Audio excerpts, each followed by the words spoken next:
Welcome back. The Federal Communications Commission blocking all new foreign-made drones and components over concerns the equipment pose an unacceptable risk to national security. No kidding.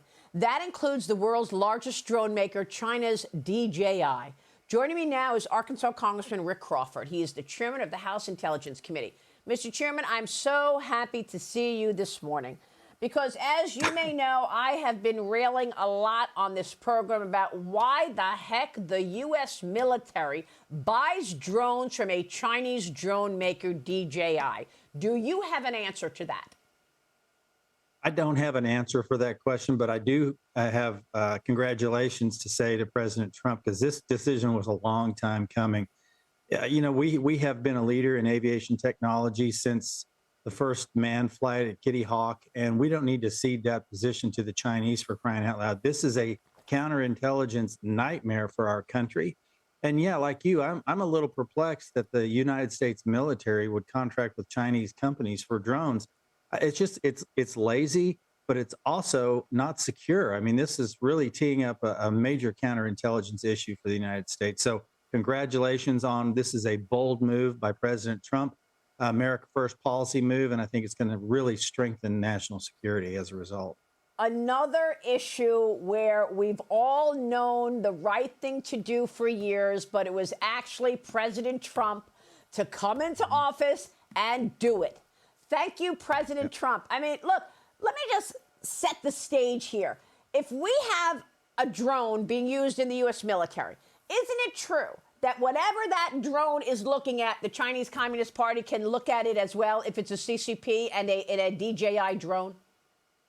100%. That's absolutely right. Everything the Chinese do, the Chinese Communist Party, everything they do is really geared toward how can they get further insights into what the United States is doing. It doesn't matter whether it's drone technology. It could be cyber attacks. It could be any number of things, you know, CI threats here at home. But it's all about trying to displace the United States as the preeminent economy in the world, the preeminent military in the world, the preeminent influencer in geopolitics around the world. That's what China's goal is. And we need to wake up to that as a country, because they're really trying to do everything they can to topple the United States in virtually any category you can think of. And these particular drones are not only a threat militarily, but here at home for me in my district, farmers use these DJI drones. And it's because we just didn't have an American product that could compete with them. And I've talked to drone manufacturers that just really gave up because they just couldn't keep pace economically with this. But this is something that's going to hurt in the short term, maybe in where I live for farmers. But in the long term, it'll be much better because you're not going to be sacrificing your data and making your operation unsecure. Right. And that was my next point. Well, look, by the way, this is a classic rob, replicate, replace, which is what John Ratcliffe has always told me is the MO of the CCP. Rob, replicate, replace. You have a company that's doing something well, go to China, they're going to rob it, replicate it, and then they will replace you. But on the point that you just made, it's a really important one. That's what I was thinking about as well. I mean, when you look at certain sectors, you have to just admit the Chinese do it better. I mean, I've got one major source in the telecom industry, and he told me that, look, Maria, I mean, we're a government contractor. We are in the surveillance business, and I have to admit, we have a certain glass that we need for our surveillance products that I can only get in China. And so, I mean, surveillance is one of the most important issues that the CCP does and uses against adversaries, and they do it best. So why don't we have better surveillance companies in the U.S.? Same issue with drones. Why aren't we competing on a better level? Why don't we have better drone makers in the U.S.? And then the other question here is, and this is also very important, Mr. Chairman, it's not just about saying we're not going to buy drones anymore. What about the drones right now being used in our fleets? They're Chinese. They're DJI drones. So, I mean, yes, good move to stop buying new drones. But what about all of the drones that are used right now in the military? Are we going to get rid of them? They're DJI. Well, they're Chinese.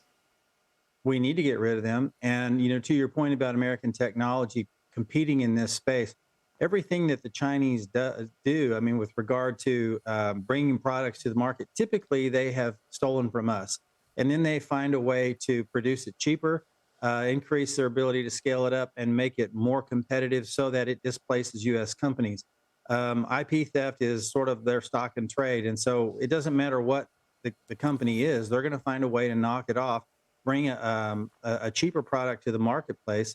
And then we see American companies that in many cases are just beat down from a regulatory regime, and it reduces their competitive edge. And so we Yeah. cede that space to China. It doesn't matter what category you're talking about. It could be anything. We're talking about drones today and surveillance technology, but it could be anything. That's And there right. are a lot of American companies that are feeling that for sure. So we need to think about, what do we do to incentivize American companies to decouple from China?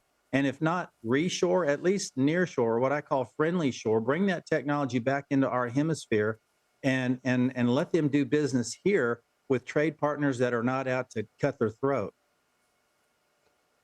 That's right.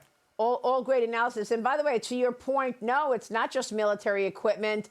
Starbucks is looking behind its back right now at Luckin Coffee. Okay, they're trying to be the Starbucks, right? I mean, you've got a company that was just created called MetaX in China. MetaX, really? Okay, and you've got, Shein trying to take market share from Amazon. So, oh yeah, it's going on in every sector. We're watching it. We're so grateful that you are, too, as the chairman of the Intelligence Committee. Thank you, sir. Let me get your take on some other issues, because the U.S. military struck another alleged drug boat in the Eastern Pacific. This is the 29th such strike in the region. It comes as President Trump is unveiling a new class of Navy battleships, moving the country closer to building what the administration calls this Golden Fleet. The plan calls for a total of 25 new ships, with the first 2 expected within 2.5 years. Mr. Chairman, what's your reaction? How important is this that President Trump uncovers another lost issue that is so important, and that is upgrading our ships and our battleships? Well, again, I can just say amen. This is long overdue. Our defense industrial base has been really behind the 8 ball with regard to rolling out new heavy equipment, hardware, things of this nature. We need to be the preeminent Navy in the world and not cede that ground to the Chinese Communist Party, which is what they've done over the last 10 years, is ramp up their expeditionary capability as it applies to their reach with naval assets. And so they're trying to become a maritime superpower. And President Trump saying, nope, not on my watch. And we're going to change that. And think about what this does, not only for our national security, but for our economy and the shipbuilding areas that have really declined over the last, 15, 20 years. When was the last time we actually christened a brand new ship? And this class of battleship is going to be a game changer with the technology involved in this. So again, another opportunity for us to say thank you, President Trump, for having the foresight to get this done. Absolutely. Thank you, President Trump. And Congressman, it's great to see you. Thank you for your leadership, sir. We will continue our conversations in the new year. Merry Christmas, Chairman Rick Crawford.